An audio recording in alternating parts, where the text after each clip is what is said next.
자, 우리 이번 시간에는 제3장 부동산 가치 평가 보도록 하겠습니다. 자, 우리 3장 부분은 우리 2장에 못지않게 상당히 좀 중요한 부분이에요, 여러분들. 자, 우리 77페이지 제1절 개요 부분 보도록 하죠.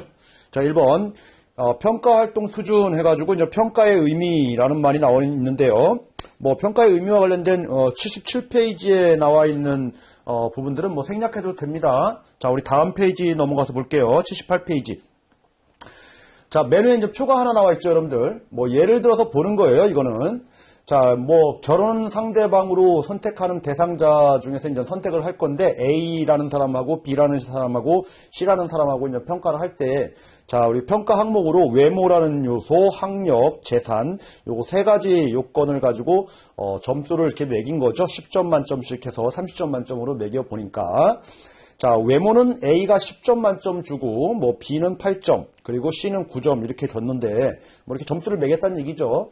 매겨서 보니까, 결과적으로 우리가 누구를 선택했냐라고 하니까, 28점 맞은 B가 우리가 평가에서 1등을 했다라는 얘기예요. 자, 그런데 여러분들 평가자에 따라서, B를 선택했다라고 해도 왠지 기분이 찜찜하죠? 왜 그래요?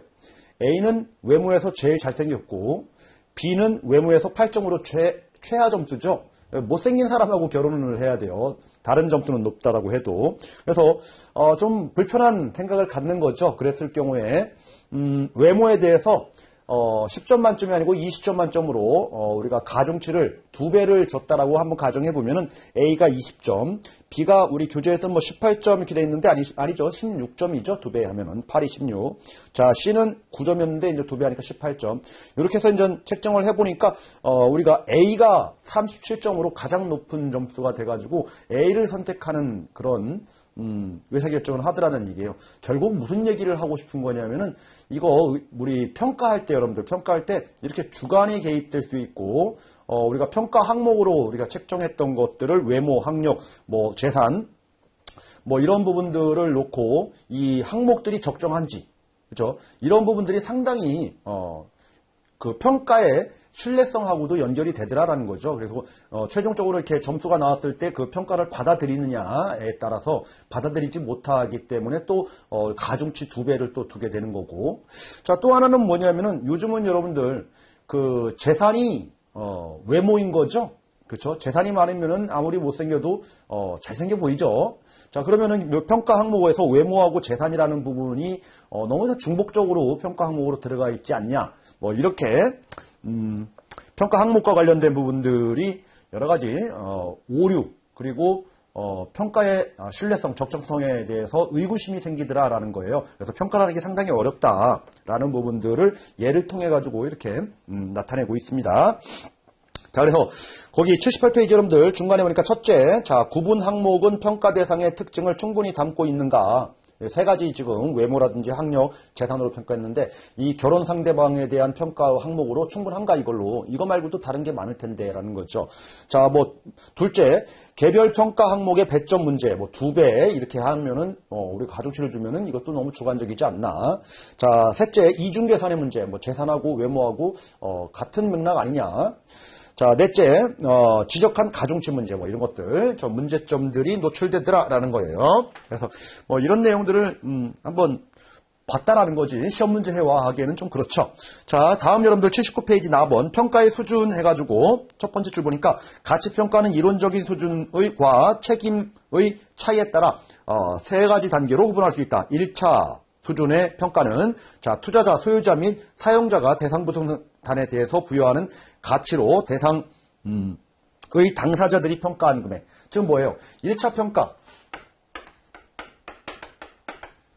1차 평가라고 하는 것은 내가 평가하는 거, 내가 느끼는 부동산의 가치를 평가하는 거죠. 만약에 평가가 잘못됐다라고 해서 뭐 법적인 문제가 생기는 것도 아니고 책임 문제가 생기는 것도 아니에요. 내적인 문제인 거죠. 나만의 문제인 거예요. 자, 그리고 거기서 5줄 내려가서 여러분들, 자, 2차 수준의 평가는 판매자, 중개자 및 대출, 저당 대출자, 은행 같은 데서 이제 담보 대출할 때 여러분들 해당 부동산이 얼마짜리다라고 평가를 하잖아요. 자, 이런 것들이에요. 2차 평가. 2차 평가. 2차 평가는 소유자가 평가하는 게 아니고 남이 평가하는 거죠. 거래 당사, 상대방이 평가하는 거, 네가 평가하는 거다라는 거예요. 이것도 마찬가지로 내가 평가하는 거와 별반 차이점은 없어요. 네가 평가하는 거, 네가 평가해가지고 예를 들어서 주택가액이 원래는 1억인데 2억으로 평가해가지고 대출을 1억 2천을 대출을 진행을 했다. 만약에 원리금 상환을 제대로 했다라고 하면 별로 문제가 없겠지만 파산에 이르러서 신용불량 상태가 발생해가지고 그 대출채권을 회수를 못한다라고 했을 경우에 은행 입장에서는 은행 내부적인 본인 스스로 잘못 평가를 했기 때문에 내부적인 문제로 그냥 귀착되고 마는 거지 법적으로 다른 데에 무슨 구속된다, 벌금을 묻는다 이런 거는 아니죠, 여러분들. 자, 우리 3차 평가 보도록 하겠습니다. 다음 단락. 3차 평가는 전문가가 직업적으로 행해지는 거다라고 되어 있죠. 감정평가업자들이 평가하는 거예요. 전문성이 뒤따르다 보니까 이거는 우리가 평가자, 감정평가업자, 평가사들이 이제 전문가로 하다 보니까 전문가에는 항상 책임이 따르죠, 여러분들. 뭔가 문제가 잘못됐을 경우에는 법적 책임까지 질 수 있는 문제가 바로 이제 3차 평가다라는 겁니다. 자, 그래서 보통 여러분들 내가 평가할 때도 그렇고요. 우리 은행에서 평가할 때도 그렇고 이 감정평가업자한테 전문가들한테 많이들 의뢰하죠. 자, 밑으로 오셔가지고 이제 감정평가와 관련된 부분 볼게요. 자, 여기서 첫 번째 줄 또 영어 나오네요. 우리나라에서는 부동산에 대한 가치평가를 흔히 감정평가라고 부르는데, 자, 여기서 감정과 평가는 영어로 appraisal하고 valuation 두 가지로 있다라고 되어 있죠. 자, 밑으로 계속 나와 있는데 영어와 관련된 감정과 평가와 관련된 부분이에요. 자, 다음 페이지 쭉 넘어가서 보겠습니다, 여러분들. 80페이지 맨 위에. 자, 어프레이절이야말로 가치 추계뿐만 아니라 부동산에 결부된 각종 권익 성격의 질, 효용 등에 대한 평가하는 것을 의미한다라고 되어 있죠. 어프레이절. 영어예요.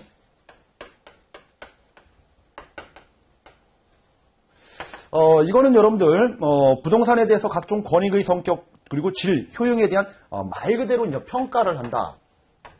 그렇죠? 질적인 평가까지 포함해가지고. 자, 따라서 어프레이절은 평가로, 밸류에이션은 가치 추계로 부를 것을 주장하기도 한다. 자, 밸류에이션은 그럼 뭐냐? 자, 밸류에이션은 말 그대로 금액으로 산정하는 가치 추계예요. 가치 추계. 그러니까 그 해당 부동산의 값어치가 얼마다라고 해서 그냥 좀 딱딱한 개념으로 추계하는 거고 그 질과 관련된 효용과 관련된 부분까지 다 따져보는 게 우리 인전 정량적 개념이라고 하면 정성적 개념까지도 다 고려하는 게 이 어프레이절, 그래서 밸류에이션, 어프레이절 이렇게 이제 구분한다. 이런 내용들을 지금 담고 있네요. 자, 밑으로 가서 보겠습니다. 이렇게 중요한 내용은 아닙니다, 여러분들. 자, 우리 앞에서 부동산에 대한 정의를 공부할 때 에스테이트, 리얼 에스테이트, 그리고 리얼 프로퍼티 이렇게 구분하는 거 영어가 나왔었죠? 같은 맥락으로 좀 보시면 되는 거예요. 자, 중간 보겠습니다. 위에서 한 10번째 줄 내려와서 보시는데, 자, 이를 정리하면은 부동산의 가치평가에 결부된 활동을 일컫는 가장 큰 폭넓은 개념은 자, 부동산 평가 어프레이절이며 여기에는 가치 추계적인 평가, 밸류에이션 또는 비가치 추계적인 평가, non valuation, 자, 이런 것들을 다 포함하는 개념이다. 그래서 여러분들 그냥 단순하게 우리가 정량적으로 금액만 따지는 게 아니고 부동산에 이전 개인이 부동산 투자를 해야 되니까 부동산 설계적인 측면에서 보면은 가져다주는 그 정성적인 효용이라든지 이런 거 주관적인 것들도 다 함께 평가를 해줘야 된다라는 거예요. 그래서 폭넓은 의미로 우리가 활용을 한다라고 좀 보시면 되겠죠. 자, 그 다음 줄에 그런 말이 나옵니다. 경영학에서는 흔히 가치 추계적 평가를 일반적으로 가치 평가라고 하면은 자, 비가치적인 것, 정성적인 것들에 대한 결정들을 그냥 투자 의사 결정 기법이다라고 부른대요. 이렇게. 자, 이런 내용들 관련돼서 체크 정도만 해두시기 바랍니다. 자, 이제 다음으로 가겠습니다, 여러분들. 81페이지 오른쪽 페이지 2번 가격 개념의 정립. 이것은 2번부터는 상당히 이제 시험 문제와 직결되는 거예요. 자, 가번 가치와 가격. 자, 가치와 이제 가격과의 이제 차이점인데 여러분들, 이 가격이라고 하는 것은 시장에서 다수의 수요자와 공급자가 만나서 균형돼서 형성되고 있는 거래 금액이죠. 교환 금액. 그죠? 교환 금액. 그래서 이제 시장에서 형성된 교환 금액을 우리는 가격이라고 해요. 그러니까 동일한 물건에 대해서는 가격이 하나가 일물의 일가가 적용되는 거예요. 물론 이제 부동산이라고 하는 건 개별성이 되기 때문에 동일한 물건은 없다라고 보는 거죠. 자, 어쨌든 간에 일반적으로 경제학에서 가격이다라고 하면은 과거부터 현재까지 계속적으로 거래가 이루어졌잖아요. 그래서 과거지향적이고 시장에서 형성된 가격이라고 하는 것은 한계예요. 균형 가격. 자, 이렇게 형성된다라고 하면은 이 가치라고 하는 것은 뭐예요? 자, 과거지향적인 게 아니고 미래지향적이라고 보면 되겠죠. 미래지향적. 왜 그래요? 가치라고 얘기하면 효용 개념인 거잖아요. 그래서 미래에 이 해당 재화 또는 해당 부동산이 나에게 주는 효용, 편익을 현재 가치로 따진 게 가치 개념인 거죠. 그래서 이제 부동산과 관련된 부분은 이제 가치라는 말들을 많이 쓰게 된다는 거예요. 미래지향적 개념이다. 자, 그리고 여러분들 동일한 물건이라고 해도 사람들마다 느껴지는 가치는 다 달라지죠. 그렇죠? 미래에 나한테 효용이 있느냐 없느냐. 예를 들어서 제가 지금 가지고 있는 이 분필은 여러분들은 아무 필요가 없어요. 근데 저는 분필이 없으면 여기 판서를 못하겠죠. 저한테만 효용이 있다라고 가정하면은 저는 상당히 높은 가치를 부여합니다. 그렇지만 일반적인 사람들은 가치가 없다라고 보여질 거예요. 자, 이렇게 가치라고 하는 것은 여러 개가 존재한다. 동일한 대상 물건이라고 해도 하나의 가치가 형성되는 게 아니죠. 그런데 이제 시장에서 거래되는 이거의 가격은 뭐 10원 이렇게 형성되더라라는 얘기예요. 그래서 가격과 가치와 관련돼서 이렇게 좀 차이점이 있다라는 거, 이런 부분들은 이제 시험 문제가 몇 번 출제를 보였다라는 겁니다. 그래서 거기 네 줄 내려가서 여러분들 첫째, 가격이란 특정 부동산에 대한 교환의 대가로서 시장에서 매수자와 매도자 간에 실제로 지불되는 금액인데 비해서 자, 가치라는 것은 미래에 기대되는 편익의 현재 가치를 의미한다. 자, 가격은, 자, 오차가 포함된 가치로서, 오차. 이게 여러 개 있다는 얘기는, 뭐, 예를 들어서 시장에서 100원이다, 라고 하면은, 우리가 가치라고 하는 것은 100원도 있지만 50원, 0원, 뭐, 100원, 뭐, 200원의 가치를 느끼는 사람, 300원의 가치를 느끼는 사람, 이렇게 편차가 있다는 얘기예요. 자, 우리 가격은 오차가 포함된 가치로서 과거를, 이 오차를 다 포함시켜가지고 평균적으로, 균형된 금액이 100원에서 형성된다. 그렇죠? 그래서 과거지향적이다. 자, 가치라고 하는 것은 미래를 전제로 논의된다. 그런 말이 나와 있고요. 자, 셋째, 일정 시점의 가격은 단 하나만 성립할 뿐이지만은 가치는 여러 개가 있을 수 있다. 이런 말이 나옵니다. 자, 거기에서 여러분들 요 개념들을 좀 잘 좀 정리를 해두시기 바라고요. 자, 거기에서 세 줄 더 내려가서 보시니까 그런 말이 나옵니다. 하지만 최근에는 가격보다는 가치로 가치의 결과를 가액으로 표현하는 경향이 있다. 뭐 이런 말이 나와 있는데 넘어가도록 하죠. 자, 그럼 가치에 여러 가지 가치가 있는데 가치의 종류들은 어떤 것들이 있느냐라고 해가지고 첫 번째 이제 정상가치라는 말이 나오고요. 자, 다음 페이지에 뭐 시가라는 말도 나오고요. 그리고 특정 가치, 한정 가치, 시장 가치, 투자 가치 뭐 여러 가지 말들이 많죠, 여러분들. 자, 이런 것들은 좀 기억을 좀 해두실 필요가 있습니다. 자, 우리 첫 번째 정상가치부터 보죠. 자, 정상이다라고 하면은 정상의 이제 반대말을 굳이 쓴다라고 하면 비정상이다. 그렇죠? 시장에서 이제 가치, 값어치가 이제 매겨지는데 정상적이라고 하는 경우에는 정보도 다 공유하고 있고 여러 사람들이 무한 경쟁을 하는 완전 경쟁 시장이다. 뭐 이렇게 지금 생각을 하시면 좀 좋을 것 같아요. 자, 정상가치라고 하는 것을 읽어보니까 통상적인 시장에서 충분한 기간 거래된 후에 그 대상 물건의 내용에 정통한 거래 당사자 간에 정통하다는 얘기는 뭐예요? 정보를 다 알고 있다. 빼꼼히 다 알고 있다. 그래서 상호간에 통상적으로 성립한다라고 인정되는 적정 가치를 말한다. 이런 말이 나와 있죠. 정상적 가치라는 것은 뭐예요? 일반적인 통상의 시장에서 그 대상 물건에 대해서 정통한 사람들이 충분한 시간 동안 거래해서 형성될 거라고 예상되는 뭐예요? 적정 가치를 의미한다. 이런 말이 나와 있죠. 적정 가치. 자, 이게 의미하는 바가 뭐냐 그러면은 여러분들 정상 가치다 이렇게 고르시란 얘기예요. 개념을 보시는 겁니다. 자, 다음 페이지 가셔가지고 두 번째 이제 시가가 나옵니다. 시가. 자, 시가라는 말이 우리 가만히 보니까 여러분들 첫 번째 보니까 때 시자. 그리고 또 하나는 여러분들 시장. 그죠? 시장에서의 시가. 시장할 때 이거는 뭐예요? 시간적 개념인 거고, 이거는 뭐예요? 장소적 개념인 거죠. 첫 번째 줄 보니까 여러분들, 일상생활에서 흔히 사용되는 시가, 때시예요. 지금 가격인 거죠. 지금 가격은 시장 가격이라는 의미의 시가와는 다르다. 장소적 의미와는 다르다. 그죠? 그래서 여러분들, 우리나라 법원에서는 때시자, 지금 가격이라는 용어를 많이 쓴다. 시가, 요 표현을. 법원에서는 여러분들, 뭐, 소송 같은 경우 할 때, 소송에 대한 무슨, 배상 책임 관련돼서, 그죠? 부동산과 관련된 소송부터서도, 부동산의 시가라는 말을 할 때, 이 시가는 지금 가격이라는 말을 많이 하더라라는 거예요. 그러면, 이 지금 가격이라는 말은 뭐예요? 법원에서 말하는 이 시가라고 하는 것은, 교환 가격인 거죠. 쉽게 말해서 통상적으로 내용에 대해서 정통한 사람들이 일반적인 전형적인 시장에서 장시간 충분한 시간 동안 거래돼서 우리 균형 가격으로 맺어질 수 있는 합리적인 가격을 우리는 적정 가격을 우리는 시가라는 얘기를 할 거예요. 비슷한 맥락이란 얘기예요. 근데 이제 법원에서는 이런 말을 쓴다는 얘기입니다. 자, 그래서 판례는 시가를 정상적인 거래에 의해서 형성되는 객관적인 교환 가격을 의미하면서, 자, 거래를 통한 교환 가격이 없는 경우에는 감정평가액도 시가로 봅니다. 그렇죠?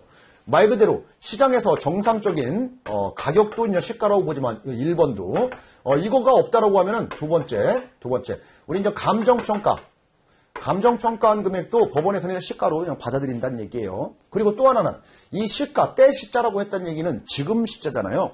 그런데 소급해서 옛날 금액을 만약에 산정했다라고 하면, 자, 거기 그 말이 나오죠. 자, 그 가액이 소급 감정에 의한 것이라 하여도 달리 볼 수는 없다고 판시했다. 소급 가액도 시가다, 이렇게 본다는 얘기죠. 그렇죠? 근데 굳이 의미하면 때시 지금 가격은 아닌데도 시가로 본다는 얘기예요. 상당히 좀 그렇죠? 소급 감정 이 금액도 시가로 맞다라는 거예요. 그래서 뭔가의 기준이 없어 보여요. 기준이. 자, 결론적으로 얘기하면 두 줄 내가서 여러분들 그냥 이렇게 생각하자고요. 자, 시가평가라는 것은 정상적인 거래에서 객관적인 교환 가격이다. 일반적인 흔히 말하는 정상가액의 우리 가치의 의미를 지금 법원에서도 생각을 하면서 얘기를 한 거다. 이렇게 평가를 하자는 얘기입니다. 흔히 여러분들 이렇게 법원에서 쓸 때는 요 시가는 소송 과정에서 많이 쓴대요. 그런 말들이 그 밑에 나와 있죠. 자, 두 줄 더 읽어보니까 한편, 자, 법사가는 법원이 경매에서 많이 사용되는 용어로 정식 명칭은 법에서 법률에 의해서 사정한 가액, 이런 표현들은 시가라는 의미보다는 여러분들 경매에서 많이 쓰는 단어래요. 그래서 최저 매각 가격, 이런 말이 우리가 법사가다 이렇게 얘기한다는 얘기예요. 뭐 참조적으로 보시기 바랍니다. 자, 3번 특정 가치와 한정 가치. 이것도 여러분들 시험 문제와 관련돼서는 좀 기억을 해두셔야 돼요.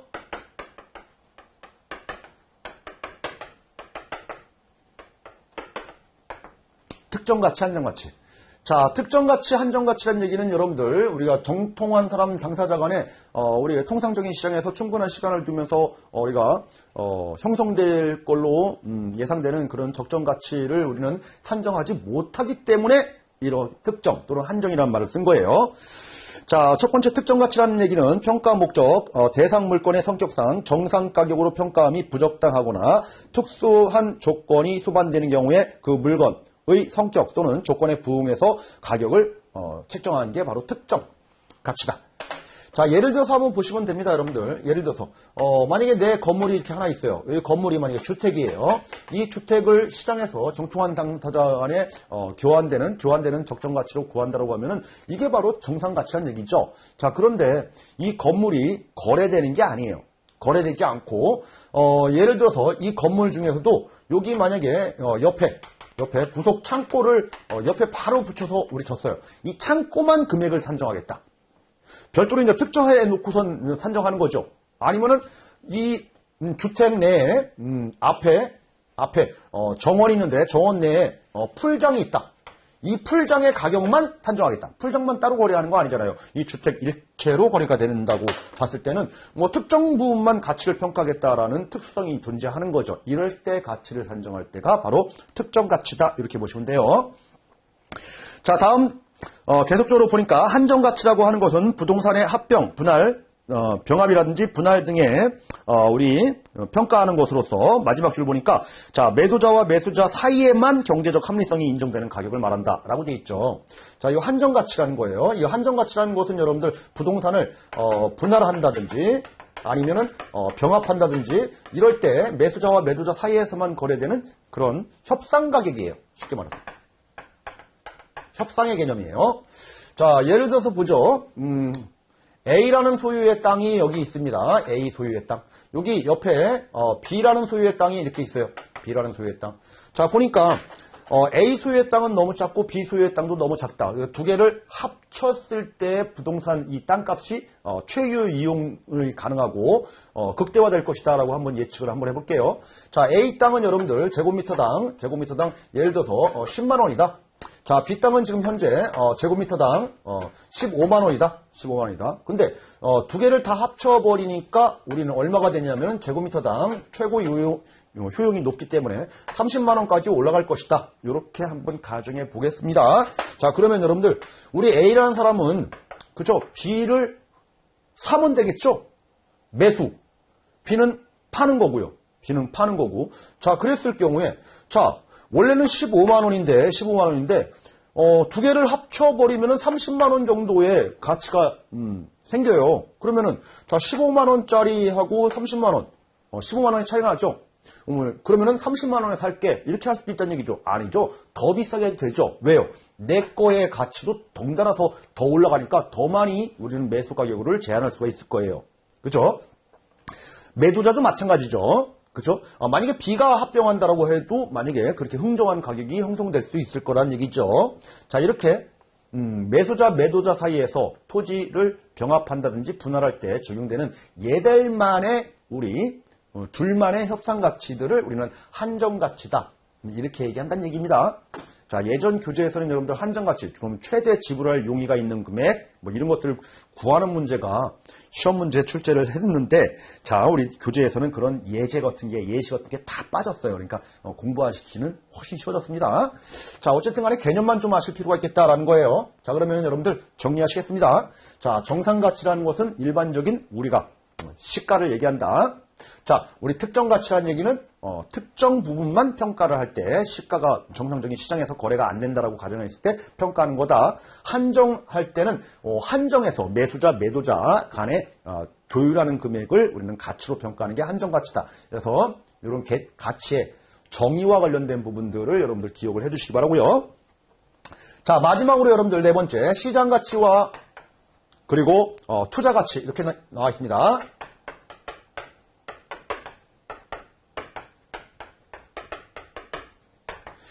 자, 우리 시장이라는 것은 여러분들 객관적인 우리가 거래 장소인 거죠. 객관적인 거예요. 그래서 객관적인 가치가 바로 시장에서 형성되는 가치예요. 자, 이거에 비해서 투자 가치라는 얘기는 누구예요? 내가 투자한다라고 하면 투자자가 느끼는 가치예요. 즉 주관적인 가치예요. 주관적인 가치. 자, 우리 두 개의 차이점이 있다라는 겁니다. 두 개의 차이점. 두 개의 차이점. 예를 들어서 시장에서 지금 객관적으로 뭐 정상가치 개념으로 보셔도 돼요. 1억에 지금 거래가 되고 있다. 근데 이 사람이 개인적으로 느끼는 가치가 2억 원 정도는 되더라라고 하면은 이 사람은 지금 어떻게 하면 돼요? 이 물건을 사야죠. 이렇게 될 경우에는 투자자는 해당 물건은 시장에서 사야지 되는 거예요. 본인이 느끼기에 2억짜리인데 시장 가서 보니까 매물이 1억이야. 그럼 사야죠, 당연히. 자, 반대라고 하면, 자, 정상적인 시장에서 1억엔에, 우리 시장에서 거래가 된다라고 했는데, 이 사람이 느끼기에 5천만 원밖에 못 느낀다라고 하면 어떻게 해요? 그죠? 내가 만약에 이걸 가지고 있다라고 하면 얼른 내다 팔아야죠. 나한테 효용이 별로 없게 느끼는 거니까. 이럴 경우에는, 매도하란 얘기예요. 이럴 경우에는. 이해됐나요? 자, 그래서 시장 가치와 투자 가치와 관련된 부분들을 읽어보니까 여러분들 첫 번째 줄 시장 가치는 실제 시장의 수급에 의해서 결정되는 시장 증거적 가치를 의미하고 투자 가치라고 하는 것은 투자자의 적정 수익을 얻을 수 있는 주관적 가치를 의미한다. 이런 말이 나와 있고요. 자, 시장 가치가 투자자가 생각하는 투자 가치보다 높으면 이거 뭐예요? 시장 가치가 투자자가 생각하는 가치보다 높으면이에요. 그죠? 높으면 뭐라고 했습니까? 자, 해당 부동산을 매도할 것이고, 반대의 경우는 매수하면 되겠다. 뭐 이런 말이 나와 있죠. 자, 요게 여러분들 말장난 문제로 매도냐, 매수냐 요거를 바꿔치기 하면서 시험 문제 출제할 수도 있겠죠. 자, 그래서 시장 가치와 그리고 투자 가치를 상호 비교해 가지고 매도하는 게 좋은지, 매수하는 게 좋은지, 자, 이런 것들에 대해서 한 번 정도는 여러분들 생각을 좀 해두시기 바랍니다. 뭐 이렇게 내용상으로는 어려운 내용은 아니지만 여러분들 우리 시험이라는 게 말장난 문제 그리고 또 빠른 시간 동안에 문제를 많이 풀어야 되는 거잖아요. 시험장 가셔가지고. 그래서 이런 것들을 미리미리 사전에 대비들을 안 해두시면은 아마 시험장 가셔가지고 시간이 좀 부족한 그런 현상들이 발생하니까 미리미리 대비를 해두실 필요가 있는 거예요. 자, 다음 여러분들 페이지, 오른쪽 페이지 가셔가지고 부동산의 가치 발생과 형성이라는 부분 보도록 하겠습니다.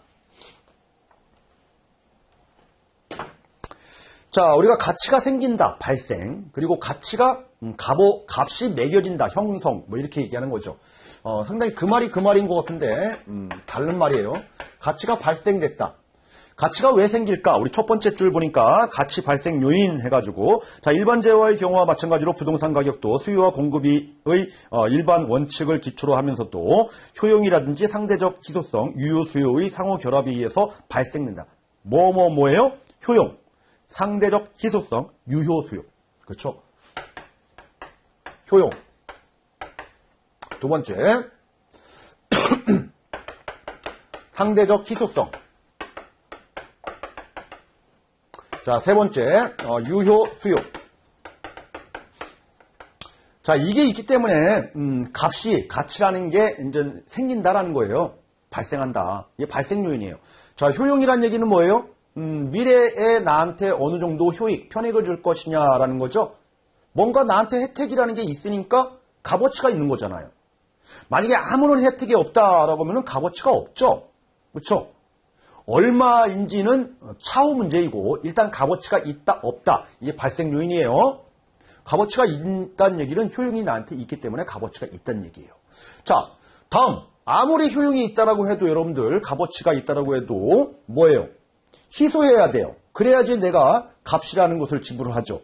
그죠? 예전 같은 경우는 여러분들 물 부족이다 뭐 이런 얘기는 안 했죠. 그리고 공기가 부족하다 이런 얘기 안 했습니다. 그런데 요즘 같은 경우에는 자연 환경이 많이 오염되고 하다 보니까 우리 물의 부족이라든지 아니면 공기도 희박해질 것이다 라고 해서 뭐 물도 생수도 요즘 여러분들 예전에는 사 먹는다라는 게 뭐 생각도 못 했죠. 뭐 물을 수입한다? 이건 말도 안 되는 일이었습니다. 그런데 지금은 다 사서 먹잖아요. 자, 이처럼 여러분들 희소하기 때문에 값이라는 게 그렇죠? 매겨진다라는 거예요. 만약에 무한대로 공급이 된다라고 하면은 값은 영원히 돼요. 발생하지 않는 거죠. 자, 다음으로 유효 수요. 그렇죠? 유효 수요라는 얘기는 뭐예요? 뭐 유효라는 말을 안 써도 수요라는 얘기는 여러분들 구매 의사가 있어야 돼요. 욕망이 있어야 된다는 얘기죠. 욕구. 구매하고자 하는 욕구. 여기에 지불할 수 있는 능력까지도 갖춰야지만이 유효 수요가 되는 거예요. 자, 이게 없다라고 하면 값을 매길 수가 없죠. 그렇죠? 지불할 능력도 없다. 돈 안 낼 거야. 그러면 값을 매길 의미가 없는 거죠. 자, 어쨌든 간에 이 세 가지 요소가 우리가 생겨야지만이 가치라는 것은 발생한다라는 겁니다. 이게 바로 가치 발생 요인이에요. 그래서 여러분들 이 가치 발생 요인은 앞자 따서라도 이것도 암기해 두시기 바랍니다. 효상유. 자, 우리 첫 번째 1번 효용과 관련돼서 여러분들 일반적으로 효용이란 인간의 욕망이라든지 필요를 충족시킬 수 있는 재화의 능력을 말한다. 뭐 이렇게 나와 있죠. 자, 부동산과 관련된 효용이라고 하는 것은 여러분들 쾌적성이라든지 뭐 수익성 여러 가지 활용 가치를 의미를 하겠죠. 자, 다음 두 번째 상대적 희소성이라는 것은 공급이 제한되어 있다, 유한하다라는 거예요. 부족하기 때문에. 자, 3번 유효 수요라는 얘기는 우리 두 번째 줄에 그런 말이 나와 있죠. 자, 욕망과 구매력이 결합된 개념이다. 그렇죠? 유효 수요라는 얘기는. 자, 다음 페이지 가겠습니다. 자, 84페이지. 자, 나번에 가치 형성 요인이라는 게 나옵니다. 가치가 이래서 값어치라는 게 생기는데 그러면은 얼마냐라는 거죠. 얼마로 형성되느냐라는 거예요. 똑같이 나는 토지를 가지고 있는데 이 토지에 대한 효용이 있어. 그런데 토지가 상대적으로 좀 부족하니까 희소성도 있어. 그리고 충분히 구매할 의사도 있어. 그런데 값어치가 이제 생긴 거죠. 값어치가 생겼는데 이상하게 여러분들 땅은 서울에 있는 땅하고 지방에 있는 땅하고 가치가 다르게 형성됩니다. 이게 바로 일반적인 요인이에요. 일반 요인에 따라서 가치는 형성이 되는데, 자, 어떻게 해요? 사회적, 경제적, 그리고 행정적, 자, 이런 거시경제 변수죠. 거시경제에 영향을 받는 게 부동산이 되는 거죠. 이거에 따라서 가치는 천차만별이에요. 뭐 평당 100만 원부터 평당 뭐 1억 원까지 여러 천차만별로 가치는 형성이 되는 겁니다. 그렇죠? 자, 일반적인 요인이 그렇다는 얘기예요. 자, 그래서 나번에 가치 형성 요인 해가지고 부동산의 가치 형성이란 해당 지역 차원의 가치 수준이 포함되어 개별적으로 구체화된 가치로 되어가는 과정을 말한다. 그리고 두 번째 줄에 보니까 일정한 법칙이 있다. 이 가치가 형성되는 데는. 자, 여기에는 여러분들 거기서 한 5줄 내려와서 두 번째 단락에 자, 일반 요인은 가치 형성의 외적 측면에서의 요인으로 사회, 경제, 행정적인 환경 변화가 부동산 가치에 영향을 주는 것으로 거시적인 요인이 있다. 뭐 이런 말이 나와있죠. 자, 이거는 뭐예요? 부동산이 이제 외부적인 요인에 따라서 부동산의 값어치가 이렇게 천차만별로 매겨지더라라는 거예요. 자, 우리 두 번째는 여러분들, 지역 요인에 따라서 지역적인 부분에 따라서 또 매겨져요. 그렇죠? 지역마다 우리 부동산은 지역색이 강하잖아요. 지역마다 부동산의 값어치는 다 다르게 형성됩니다. 이 지역이라고 하는 것은 우리 앞에서 공부했듯이 인근 지역이 될 수도 있는 거고요. 인근 지역이라는 얘기는 그 지역 내에 대상 부동산에 영향을 미칠 수 있는 동일한 권역 내를 동일성을 기준으로 우리 인근 지역을 좀 따졌잖아요. 그래서 그 지역적인 특성을 보게 되면은 이 부동산은 A 지역보다는 B 지역이 더 비싸다. 막 이런 식으로 가치가 형성되더라라는 거예요. 그래서 지역적인 요인은 여러분들 지역에 평균적인, 표준적 또는 평균적인 그런 영향 정도를 우리는 분석할 필요가 있겠다는 얘기죠. 그래서 지역을 분석을 해야지만이 대상 부동산의 가치를 또 평가할 수 있는 거란 얘기죠. 금액을 우리는 값을 매긴다는 얘기예요. 그래서 지역 요인, 그래서 그 다음 줄에 그런 말이 나옵니다. 자, 지역 요인은 범위가 축소된 일반 요인이라고 할 수 있으며 지역의 가격 수준에 영향을 미치게 된다. 지역 수준마다 다르더라는 거예요. 자, 우리 세 번째는 여러분들 부동산은 개별성이 있기 때문에 동일한 지역 내에서도 개별적인 각각의 부동산이 뭐 표준적으로는 비슷하게 높게 형성되지만 부동산마다 값은 또 다르죠. 왜 그래요? 형세라든지 뭐 향이라든지 아니면 가로 조건이라든지 여러 가지 뭐 집안이라든지 여러 가지 상황에 따라서 개별적인 요인에 따라서 가치는 다르게 형성되는 거예요. 그래서 해당 토지가 최유효 이용으로 우리 이용되는 그런 가치를 찾아야지 이용되는 그런 가치를 찾아내서 해당 부동산의 가치가 결정이 되더라라는 거죠. 이건 그래서 지역 요인은 여러분들 표준적인 지역색을 보는 거고 개별 요인은 그 대상 부동산의 자체 개별적인 최고 용도를 우리 끄집어내서 가치가 형성된다라고 보시면 되는 거예요.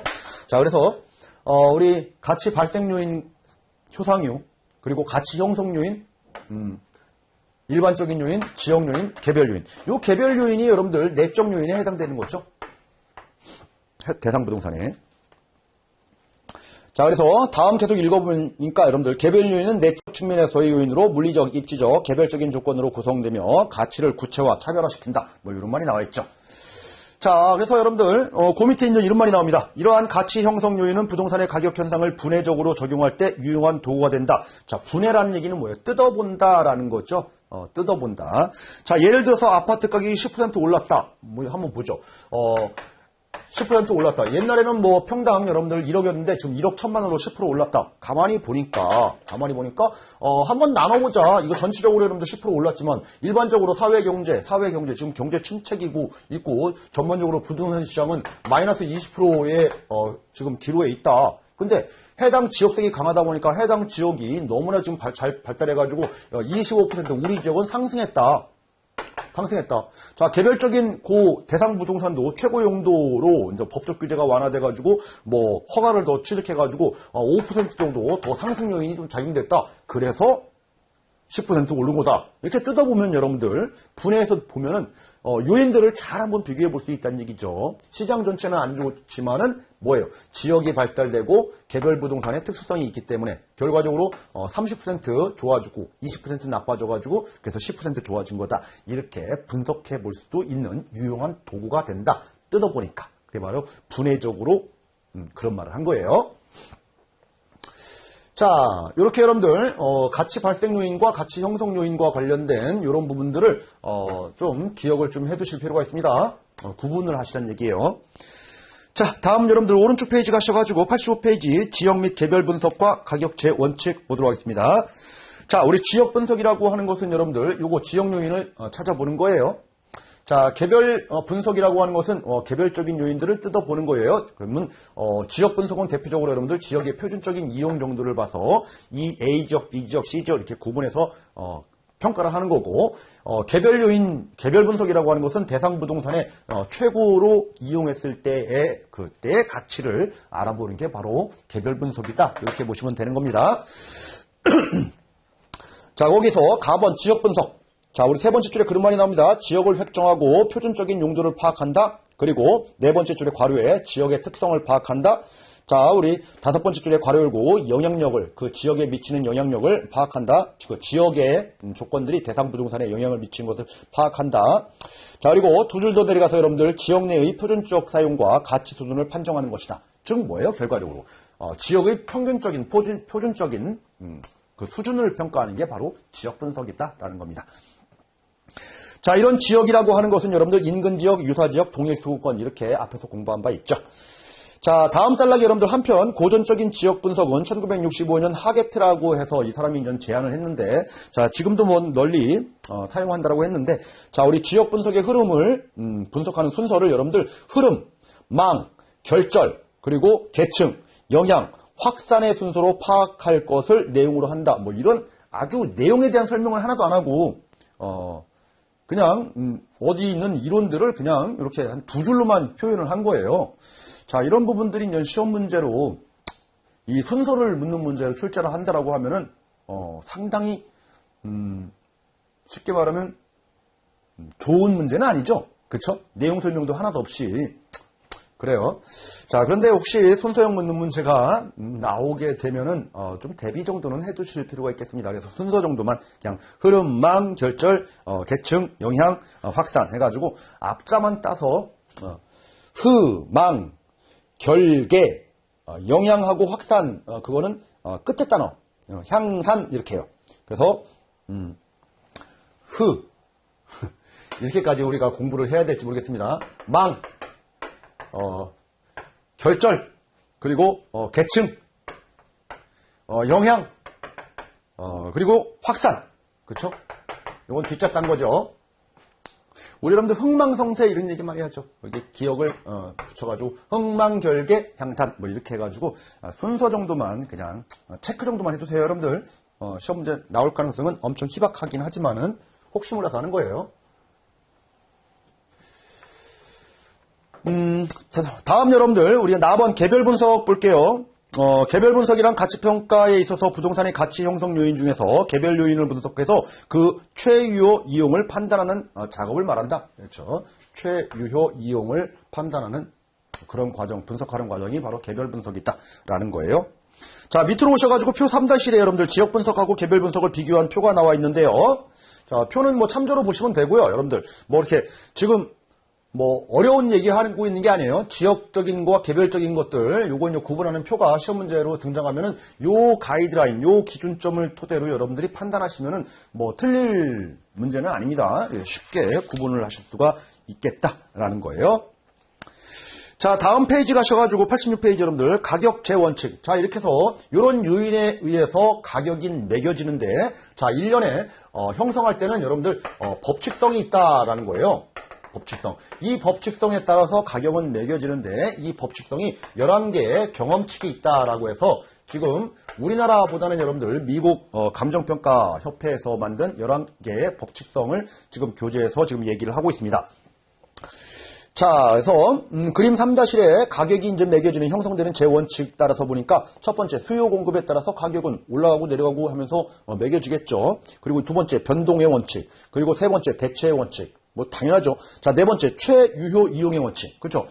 다른 일반적인 재화, 부동산 말고요. 다른 것들도 이렇게 수요 공급이라든지 대체라든지 이런 관계에 따라서 값어치가 이제 매겨지는데 형성되는데 이 부동산과 관련돼서는 여러분들 이 최유효 이용 원칙은 이제 부동산에만 적용되는 거예요, 이거는.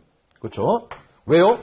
다른 일반적인 재화는 공급이 무한대로 되고 여러 가지 재화가 동질적인 재화이고 공급이 가능하고 생산성이 있고 그러다 보니까 최유효 이용으로 이용을 안 하더라도 언제든지 또 이용할 수 있는 물건을 공급할 수 있다는 얘기죠. 그런데 부동산이라고 하는 것은 그렇지 않기 때문에 최유효 이용을 전제로 한 최고의 가치를 계산해내는 원칙이 필요하다는 거죠. 이건 좀 부동산에만 있는 특징이에요.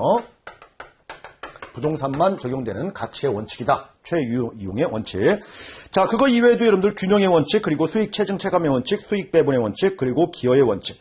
이런 것들을 요 네 가지 균형, 수익 체증 체감 뭐예요? 수익 체증 체감이라는 얘기는 한계의 효용, 체감의 법칙 이런 개념인 거죠. 그래서 여러분들 예를 들어서 부동산을 하나 가지고 있으면 왠지 배고프죠.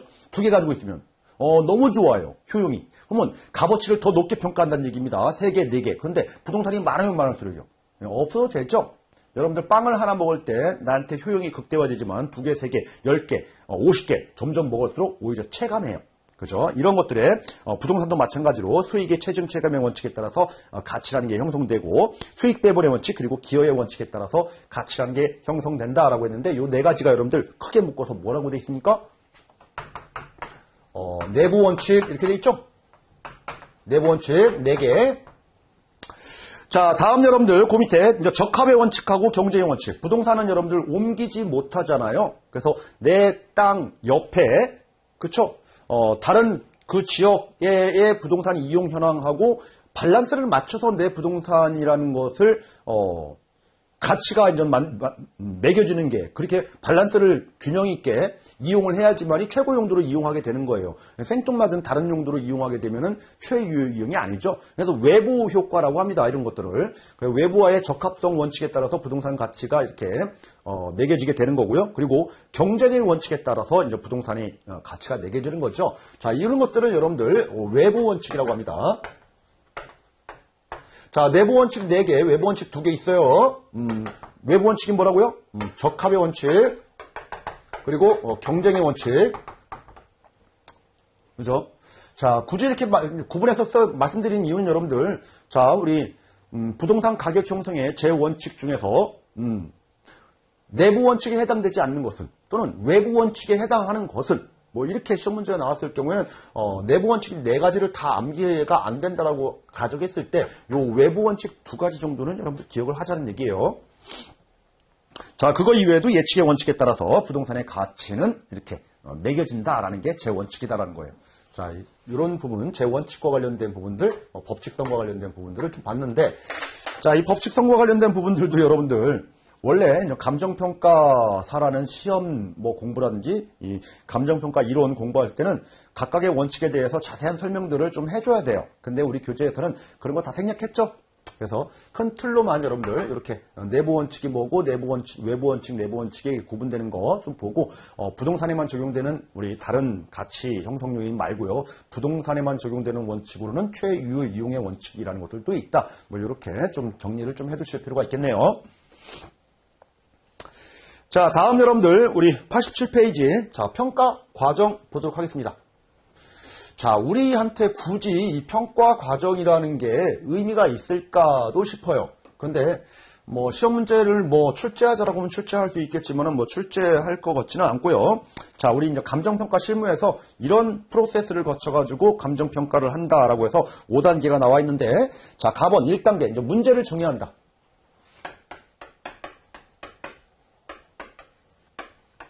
평가 대상, 만약에 예를 들어서 이제 부동산, 주택이다. 그러면 주택 어디에 있는 거냐? 그쵸? 토지에 대한 평가다. 그러면 어떤 토지냐? 지번이 어디냐? 그죠? 그리고 면적이 얼마고, 거기에 우리 이제 부동산이라고 하는 것은 공법 또는 사법상의 제한들이 있죠? 이런 것들, 좀 봐야 되겠죠? 정의를 내리고. 자, 그리고, 왜 평가하는 거냐? 무슨 권리를, 소유권을 평가하는 거냐, 아니면 특정 가치를 평가하는 거냐, 한정 가치를 평가하는 거냐, 이런 명확한 정의를 내리고 시작을 해야 되겠죠. 그게 바로 문제의 정의예요. 자, 1번 대상의 확인. 대상 확인. 자, 2번 평가해야 될 권리. 무엇을 평가할 것이냐? 지금 뭐예요?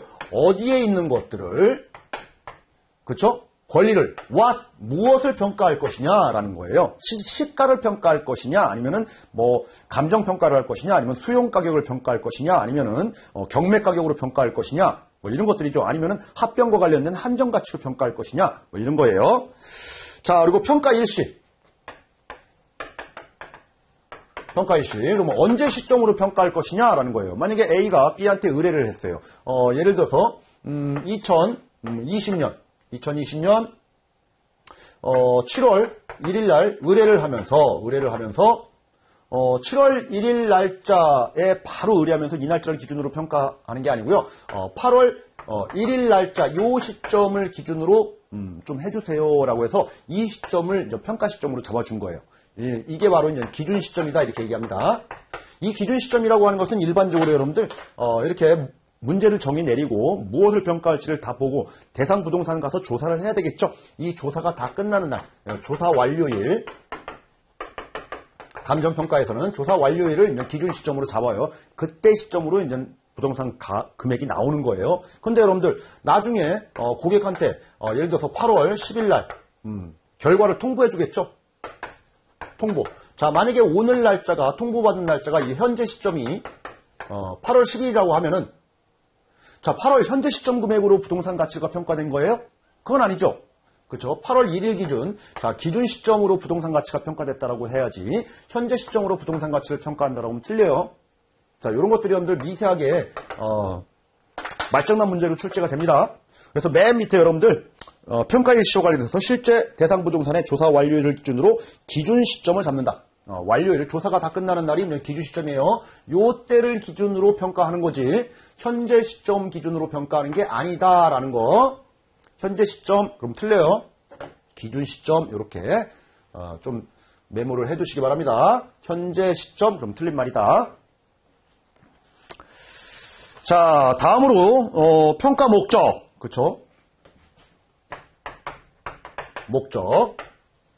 자, 거기에 우리 두 번째 줄에 그런 말이 나와 있죠? 뭐 보상 목적이라든지 경매 목적이라든지 뭐 이런 목적이 정해져야지만이 해당 부동산을 조사하고 이제 평가를 하겠죠. 자, 그러면 여러분들 그렇게 이제 목적이 이제 정의가 내려지면은 두 번째 2단계 평가 계획을 수립한다.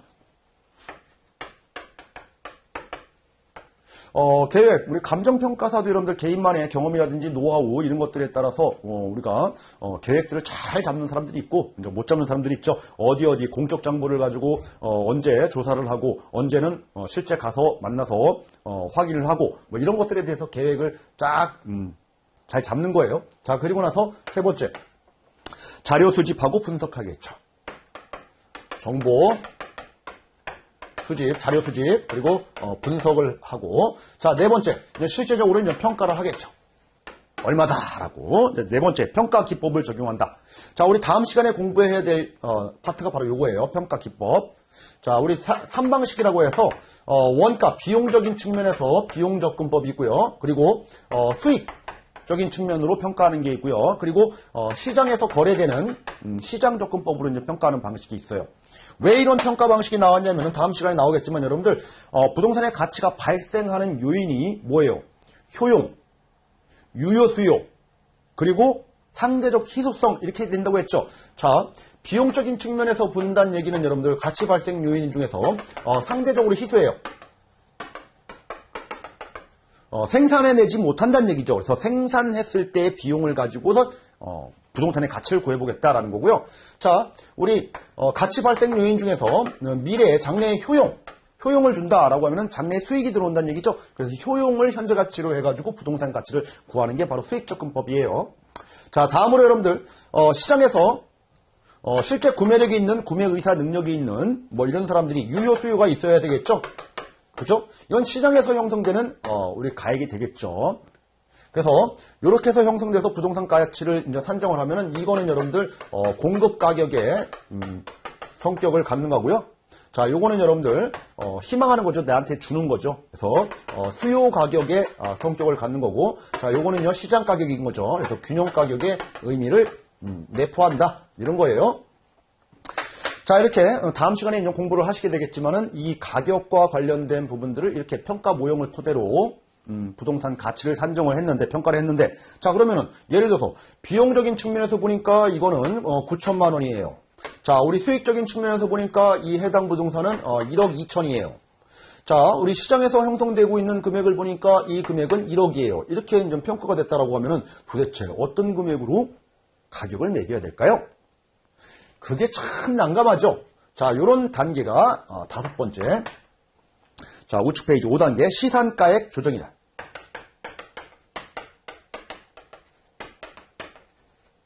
시산가액. 자, 단순하게 여러분들, 자, 9천만 원, 1억 2천, 1억, 이거를 좀 평균해가지고 1억 1천만 원이에요. 이렇게 평가하지 말라는 얘기예요.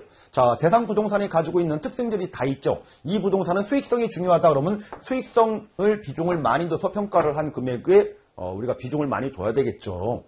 자, 비용적인 측면은 고려할 필요가 없고 그냥 참고만 할 뿐인 거다 그러면 이거는 고려 안 해도 되는 거죠. 참고만 할 뿐인 거고.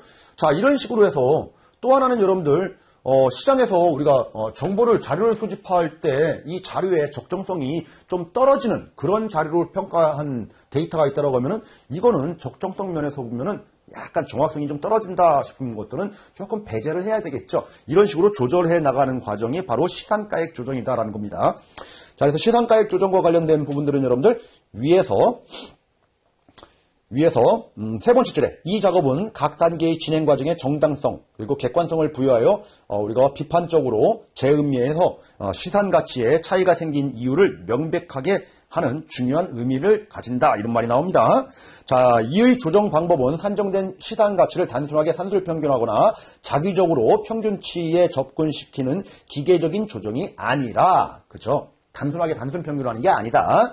자, 대상 물건의 성격, 소재지의 상황, 자료의 신뢰도 등에 따라서 뭐 한 가지 또는 두 가지 또는 세 가지를 채택해서 우리 가중치를 부여해서 금액을 나오는 게 바로 시산가액이다라는 거예요.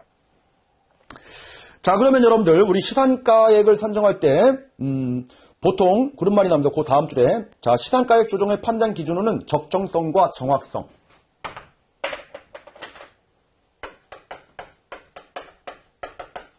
그리고 정확성. 다음에 증거성.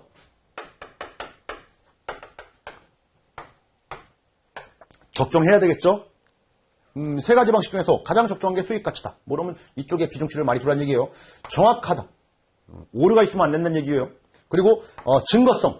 증거가 있어야지 말로만 하지 말라는 얘기입니다.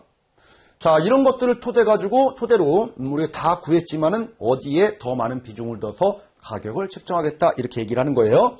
자, 여기서 적정성 기준은 다음 항목이 적정한지를 고려한다라고 되는데 첫 번째 점 보니까 자료의 선택, 검토 활용의 적부, 맞다 틀리다.